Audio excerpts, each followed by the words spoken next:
A grenade just exploded in your right hand. Your fingers are gone, blown off, scattered across the mud of the trench. Your arm is shattered. Bone fragments are sticking through the skin. Your right eye is blind. Shrapnel has torn through it. Blood is pouring down your face, mixing with the dirt, pooling at your feet. You are in shock. Your body is screaming at you to lie down, to pass out, to die. But you cannot die, because 200 Japanese soldiers are charging your trench. You can hear them, screaming, boots pounding through the jungle, bayonets fixed.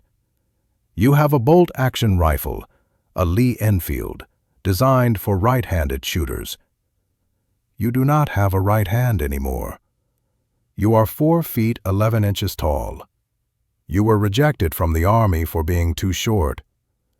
You have 4 hours until dawn, 4 hours until reinforcements arrive. What do? Rifleman Lachhiman Gurung did not lie down. He did not pass out. He did not die. He stood up. He raised his rifle with his one remaining hand, and he screamed into the darkness of the Burmese jungle, "AAYO GURKHALI! Come and fight a Gurkha!" By sunrise, 31 Japanese soldiers lay dead in front of his trench. He was still standing. This is not a legend. This is not a myth. This is not propaganda. This is what happened on May 13th, 1945. This is the story of the one-handed demon. To understand Lachhiman Gurung, you must first understand where he came from. Nepal, a country of mountains, a country of warriors, a country that has never been conquered. The Himalayas rise from the earth like the spine of the world, peaks so high that the air becomes thin, valleys so deep that sunlight only reaches them for a few hours each day. This is where Lachhiman was born, 1917, a small village called Dakhani in the district of Chitwan. His family were farmers, poor, hard-working. They grew rice and millet on terraced fields carved into the mountainside. Life was simple. Life was hard. Water had to be carried up steep trails. Firewood had to be gathered from the forests. Every meal was earned through labor. By the time Lachhiman was 10 years old, he could carry 50 pounds on his back up a mountain trail without stopping. By the time he was 15, he could walk 30 miles in a day through terrain that would kill a lowlander. The mountains made him strong, but something else made him a warrior. The Gurkhas. For over 200 years, the men of Nepal have served as soldiers in the British Army. They are not mercenaries, they are not conscripts. They are volunteers, men who choose to leave their villages and fight for a foreign king in foreign lands. Why? Because being a Gurkha is the highest honor a Nepali man can achieve. Because the pay sends money home to families who would otherwise starve.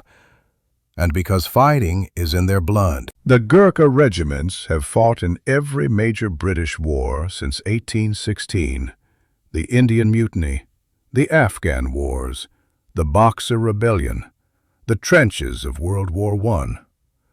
Wherever the British Empire sent its armies, the Gurkhas went too. They earned a reputation that spread across the world. Small men, quiet men, polite men, until the fighting started. Then they became something else entirely. The kukri is the symbol of the Gurkhas, a curved knife about 18 inches long, heavy, brutal. It is not a stabbing weapon, it is a chopping weapon. One swing can take off a man's arm. One swing can split a skull. The Gurkhas carry the kukri everywhere. They use it for everything: cutting wood, preparing food, building shelters, and killing. There is a saying among the Gurkhas: once a kukri is drawn, it must taste blood. If a Gurkha draws his kukri and does not kill an enemy, he must cut himself before sheathing it. The blade must always taste blood. This is not superstition. This is discipline. This is what makes a Gurkha. Lachhiman Gurung wanted to be a Gurkha from the moment he understood what a Gurkha was. He heard the stories from the old men in his village, men who had served in the regiments, men who had fought in France, in Africa, in the mountains of the northwest frontier. They spoke of battles, of courage, of honor. They spoke of the money they had sent home, the families they had fed, the respect they had earned. Lachhiman listened, and he decided he would be a Gurkha. When he was old enough, he made the journey to the recruitment center. It was a long walk, several days through the mountains, through valleys and over passes. He arrived tired but eager. The British officers looked him up and down. They measured his height, 4 feet 11 inches. They shook their heads. "Too short," they said. "Come back when you grow." Lachhiman did not argue. He walked home. He worked in the fields. He waited. The next year he returned. They measured him again. Still 4 feet 11 inches. Too short. He walked home again. This happened 3 times, 3 years, 3 journeys to the recruitment center, 3 rejections. Lachhiman did not grow. He was never going to grow. 4 feet 11 inches was all he would ever be. But he kept coming back, because giving up is not something Gurkhas do. 1943. The war was going badly. The Japanese had swept through Southeast Asia like a monsoon. Singapore had fallen. Malaya had fallen. Burma was falling. The British needed soldiers, desperately. They needed Gurkhas. Suddenly, the recruiting standards became more flexible. 4 feet 11 inches? Close enough. Lachhiman Gurung was finally accepted into the 8th Gurkha Rifles. He was 26 years old. He was about to become a legend. And he personally shot dozens Burma of in Japanese 1945 was not a war. 87 It was a Japanese soldiers nightmare. died in the battle. The jungle Lachhiman was so Gurung thick killed that you could not see more than a few feet in any direction. Vines tangled around your legs. Branches clawed at your face. The canopy blocked out the sun. Everything was wet. The humidity was so high that sweat never dried. Clothes rotted on your body within days. Leather boots fell apart. Metal rusted. And the creatures. Leeches that dropped from the trees onto your skin. Mosquitoes that carried malaria. Snakes that could kill you in minutes. Spiders the size of your hand. The jungle itself was trying to kill you. And then there were the Japanese. The Imperial Japanese Army did not believe in surrender. Their code of Bushido taught that death in battle was glorious. Surrender was shameful, worse than death. A Japanese soldier would fight until he was killed. He would charge machine guns with a bayonet. He would strap explosives to his body and throw himself under a tank. And if he was wounded, if he could not fight, he would kill himself rather than be captured. This made them terrifying opponents. You could not intimidate them. You could not negotiate with them. You could not predict them. You could only kill them. But there was one thing the Japanese feared: the Gurkhas. Stories spread through the Japanese ranks like wildfire. The Gurkhas could see in the dark. The Gurkhas could move through the jungle without making a sound. The Gurkhas would cut your throat while you slept. Some Japanese soldiers believed the Gurkhas were demons, spirits of the jungle, not human at all. They believed the Gurkhas ate the hearts of their enemies. This was not true, but the fear was real, and fear is a weapon. By May 1945, Lachhiman and his battalion were stationed near a village called Tongdaw, a forward position, deep in Japanese-held territory. Their mission was simple: hold the line, slow the Japanese advance, buy time for the larger forces to regroup. It was not glamorous work. It was not safe work. It was the kind of work that killed men. Lachhiman was assigned to a forward trench, a listening post, the first line of defense.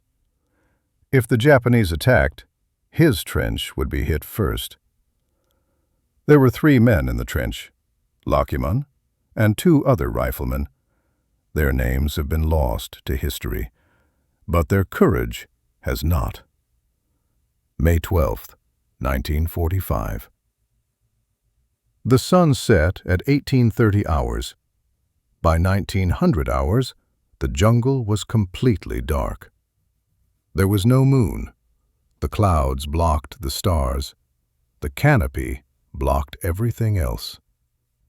Lachhiman could not see his hand in front of his face. He could only listen.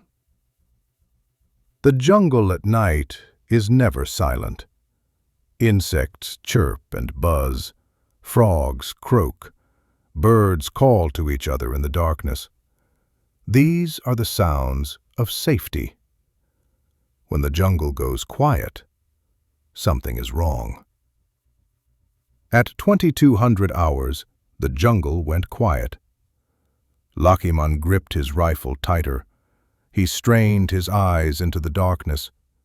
He could see nothing, but he could feel them out there, watching, waiting. 0100 hours, May 13th, still nothing. The other 2 riflemen were getting tired. They had been on watch for hours. "Maybe they are not coming," one of them whispered. Lachhiman shook his head. "They are coming." He did not know how he knew, but he knew. 0120 hours. The first grenade came out of the darkness. Lachhiman heard the sound before he saw anything, a soft thump, metal landing on dirt. He looked down. The grenade was at his feet. Time slowed. Lachhiman did not think. He reached down, grabbed the grenade, threw it back into the darkness. The explosion lit up the jungle like lightning. For a fraction of a second, Lachhiman could see them. Japanese soldiers, dozens of them, moving through the trees. Then the darkness returned. But now there were screams, Japanese voices, orders being shouted, wounded men crying out. The grenade had found targets. A second grenade landed in the trench. Lachhiman grabbed it, threw it back. Another explosion, more screams. The third grenade landed at his feet. Lachhiman reached for it. His fingers closed around the metal. He started to throw. The grenade exploded in his hand. The blast threw Lachhiman against the wall of the trench. He did not feel pain at first. There was only noise, a ringing in his ears so loud that it drowned out everything else. And heat, intense heat, like his arm was on fire. He looked down. His right hand was gone. Where his fingers had been, there was only blood and bone. The grenade had torn through his flesh, shattered his wrist, ripped apart the muscles of his forearm. White bone was sticking through the red meat of his arm. Blood was pumping out with every heartbeat.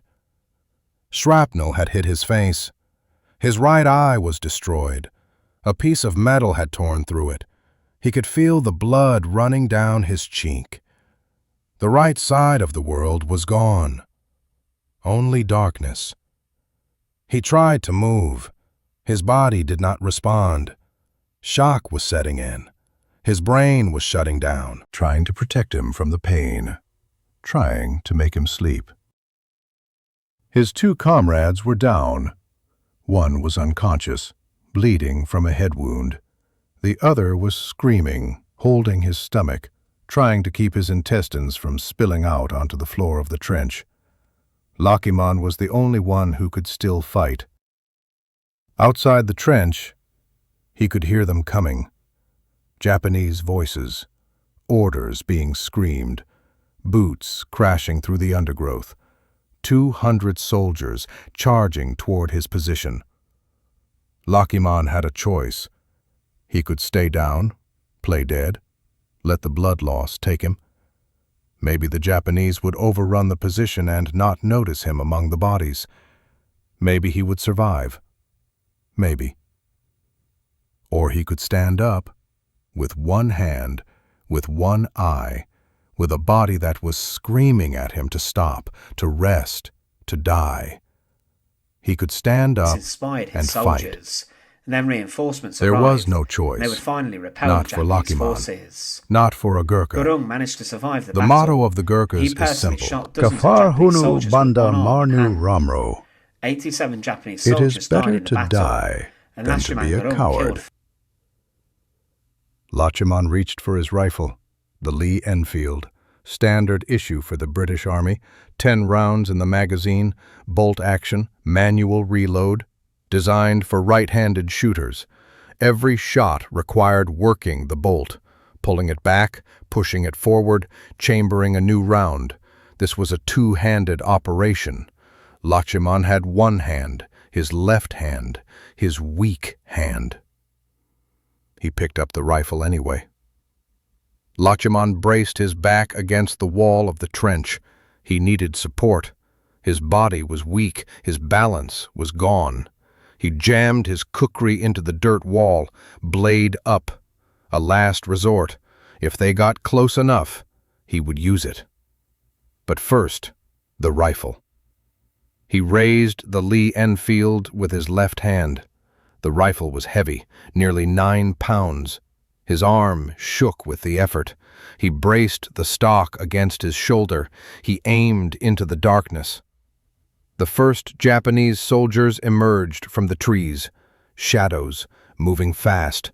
Bayonets glinting, Lachhiman fired. The rifle kicked against his shoulder. The muzzle flash lit up the night. A Japanese soldier fell. Lachhiman worked the bolt. This was the hard part. The bolt handle was on the right side of the rifle, designed for a right-handed shooter to operate while keeping his left hand on the grip. Lachhiman did not have a right hand. He had to take his left hand off the grip, reach across, pull back the bolt, push it forward, return his hand to the grip, all while bleeding out, all while Japanese soldiers charged toward him. He managed it. He aimed again, fired. Another soldier fell. The Japanese could not believe what they were seeing. They had thrown grenades into the trench. They had heard the explosions. They had expected corpses. Instead, they found a demon, a 4'11" demon with one eye and one hand, firing into their ranks like a machine. They fell back, regrouped, and charged again. Lachhiman was running low on ammunition. 10 rounds went fast in a firefight. He needed to reload. Reloading a Lee Enfield with one hand was nearly impossible. He had to hold the rifle between his knees. He had to use his teeth to open the ammunition pouch on his belt. He had to fish out the rounds with his left hand. He had to feed them into the magazine one at a time. 1, 2, 3, 4, 5. The rifle only held 10, 6, 7, 8, 9, 10. The whole process took 30 seconds. 30 seconds where he could not fire, 30 seconds where the Japanese could advance, 30 seconds where he was helpless.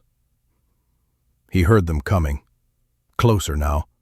He could see their shapes in the darkness. 20 feet away, 15, 10. He finished reloading, raised the rifle, and screamed. AAYO GURKHALI! Come and fight a Gurkha! The war cry echoed through the jungle. It bounced off the trees. It rolled through the valleys. It seemed to come from everywhere at once. The Japanese heard it. They knew what it meant. The Gurkha was not dead. The Gurkha was not running. The Gurkha was calling them, daring them, challenging them to come closer. They came. They died. The battle lasted 4 hours. 4 hours of darkness. 4 hours of blood. 4 hours of a one-armed man holding off an army. Wave after wave the Japanese attacked. First wave, 10 men. They came screaming out of the jungle, bayonets fixed, eyes wild with fury. Lachhiman shot 4 of them. The rest fell back. Second wave, 15 men, more cautious this time, moving in short rushes, using the trees for cover. Lachhiman shot 6 of them. The rest fell back. Third wave, 20 men, coming from 2 directions at once, trying to flank him. Lachhiman shot 5, threw a grenade at the others, pulled the pin with his teeth. The explosion scattered them. They fell back. Between waves, Lachhiman reloaded. His wounded comrade pushed ammunition toward him when he could. Lachhiman nodded his thanks. He did not have breath to speak. He did not have time to think. He only had time to kill. The blood loss was becoming critical. Lachhiman could feel himself weakening. His vision was narrowing. His hands were cold. His heart was racing, trying to pump blood that was no longer there. He knew the signs. He was dying. But dawn was coming. He could see the first gray light on the horizon. If he could hold on a little longer, just a little longer. The Japanese attacked again. Some of the Japanese got close, very close, close enough for Lachhiman to see their faces, close enough to smell their sweat, close enough to hear them breathing. One soldier reached the edge of the trench. He was young, maybe 18. His bayonet was raised. He lunged at Lachhiman. Lachhiman did not have time to reload. He dropped the rifle, grabbed the kukri from the wall, swung. The blade caught the soldier across the chest. He fell back into the darkness. He did not get up. Lachhiman picked up his rifle, continued firing. Another soldier reached the trench. Lachhiman shot him at point-blank range. The bullet went through the soldier's chest and out his back. He fell on top of Lachhiman. Lachhiman pushed the body away, continued firing. The bodies were piling up in front of his position. 5, 10, 15, 20. Some were within 3 feet of the trench. One was draped over the parapet, his arm hanging into the trench. Lachhiman kicked the arm away, continued firing. 05:30 hours. The sky began to lighten, gray at first, then pink, then gold. The sun was rising over the mountains. The Japanese attack slowed, then stopped. They had lost too many men. They could not take the position. They did not understand why. They fell back into the jungle, leaving their dead behind. Lachhiman lowered his rifle. For the first time in 4 hours, he stopped fighting. He was still standing. He did not know how. His right arm was a ruin. The bleeding had slowed, but only because there was almost no blood left. His right eye was gone. He could see nothing from that side. He was covered in blood. His own. The enemy's. He was so weak he could barely stand. But he was alive. At 0600 hours, inspired his reinforcements soldiers. arrived. Then reinforcements They arrived. came up the trail They would expecting to finally repel find the bodies. Japanese forces. They expected the trench to Gurung be managed to overrun. survive the battle. They expected He their personally shot comrades to dozens be of dead. Japanese soldiers with one arm and hand. Instead, 87 they found Japanese Lachhiman soldiers died in the battle. leaning against and the Lachhiman trench Gurung wall, killed rifle in his left hand, surrounded by bodies. The officer in command stared at him. He could not believe what he was seeing. "Rifleman Gurung," he stammered. How are you? Lachhiman looked at him with his one remaining eye. His face was covered in blood and dirt. His arm was a shattered mess. He should have been dead. "I am fine," he said. He meant it. The reinforcements counted the bodies. 31 Japanese soldiers dead, in front of Lachhiman's trench. Some were within 3 feet of the parapet. One was draped over the edge, killed by the kukri. Several had been shot multiple times.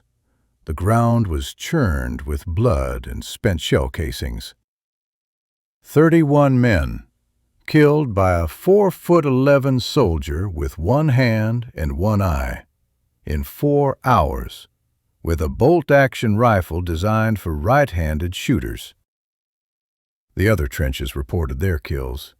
Together, the entire position had killed perhaps 80 Japanese soldiers. Lachhiman alone accounted for nearly 40%, with one hand. Word spread through the battalion, then the regiment, then the entire Burma campaign. The one-handed Gurkha, the demon of Tongdaw, the man who held off 200 soldiers with a single arm and a war cry. July 1945. The London Gazette published a citation. "Rifleman Lachhiman Gurung, 8th Gurkha Rifles, is awarded the Victoria Cross for most conspicuous bravery and devotion to duty." The Victoria Cross. The highest military decoration in the British Commonwealth, awarded for valor in the presence of the enemy. Only 1,358 have ever been awarded. Lachhiman was one of them. The citation described the battle in detail, the grenades, the wound, the 4-hour stand. It concluded with words that barely captured what had happened. Despite his gruesome injuries, Rifleman Gurung remained at his post and would not be moved. His outstanding bravery and unswerving devotion to duty were an inspiration to all ranks and were beyond praise. Beyond praise. That was the official language. The unofficial language, the language of the soldiers who were there, was simpler. The man was a demon. He would not die. He fought like 10 men. Lachhiman did not care about the praise. He did not care about the medal. When they asked him about that night, he shrugged. "I did my duty," he said. That was all. Part 14. The Life After. Lachhiman survived the war. He was discharged with a disability pension. He returned to Nepal. He lived quietly. He married, he raised a family, he farmed his land. He never spoke of the battle unless asked. Even then, he said little. In 1957, he moved to Britain. He joined the Gurkha community there. He lived in a small flat. He received his pension. He attended the occasional ceremony. When journalists asked him about that night, he would smile. A small smile, modest. "There were many brave men," he would say. "I was just one of them." He was not just one of them. He was the one who stood when others fell. He was the one who fought when others could not. He was the one who screamed, "AAYO GURKHALI!" into the darkness. and meant it. The Japanese soldiers who survived that night told stories. They spoke of the demon in the trench, the one who could not be killed, the one who fought with one hand, the one who screamed into the darkness, daring them to come closer. They did not know his name. They did not know he was 4 feet 11 inches tall. They did not know he had been rejected from the army for being too short. They only knew that he was there, and that they could not stop him. The legend of Lachhiman Gurung spread, not just among the Gurkhas, not just among the British, but among soldiers everywhere. He became a symbol of what one man can do when he refuses to give up, a symbol of courage so absolute that it becomes something else, something supernatural, something demonic. Lachhiman Gurung died on December 12, 2010. He was 92 years old. He was one of the last surviving Victoria Cross recipients from World War II. He was buried with full military honors. The Gurkha regiments sent representatives. The British Army sent representatives. The King of Nepal sent condolences. His funeral was held in Kent, England, far from the mountains of Nepal, far from the jungles of Burma, far from the trench where he had held off 200 men with one hand. But the Gurkhas were there. They came from all over the world, young men and old, veterans and recruits. They came to honor one of their own.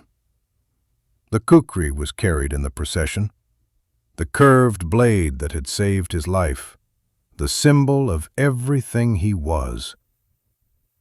They buried him with his medals, the Victoria Cross, the proof of what he had done, the proof that one man, one small man, one rejected man, one wounded man could stand against an army and win. Gurung managed to survive the battle. War is full He of personally impossible shot dozens of stories. Japanese soldiers with one Men arm who and should have hand. died and did 87 not. Japanese soldiers died in Men the battle, who should have run and Lachhiman and Gurung stood. killed. Men who faced odds that made no sense and won anyway. Lachhiman Gurung is one of those men, a reject, too short, too small, a cripple, one hand, one eye. A hero. 31 kills, 4 hours, 1 trench. He did not fight for glory. He did not fight for medals. He fought because that is what Gurkhas do. He stood because falling was not an option. He screamed, "AAYO GURKHALI," because he wanted the enemy to know that as long as he was breathing, they would not pass. The Gurkha motto says it is better to die than to be a coward. Lachhiman Gurung was not a coward, but he did not die either. He did something harder. He lived. And he took 31 of the enemy with him into legend. If you want to know what courage looks like, look at a 4'11" man standing in a trench, one hand gone, one eye blind, blood pouring down his face, 200 enemies charging, and instead of running, instead of hiding, instead of giving up, he raises his rifle, he screams into the darkness, and he fights for 4 hours until dawn. That is courage. That is a Gurkha. That is Lachhiman Gurung. If this story moved you, hit that subscribe button. Because history is full of men like Lachhiman, small men who did impossible things, ordinary men who became legends, men who proved that the size of the fighter matters less than the size of the fight. Next time on Iron Witness, the pilot who landed on an aircraft carrier with no engine, and no training, and no idea what he was doing.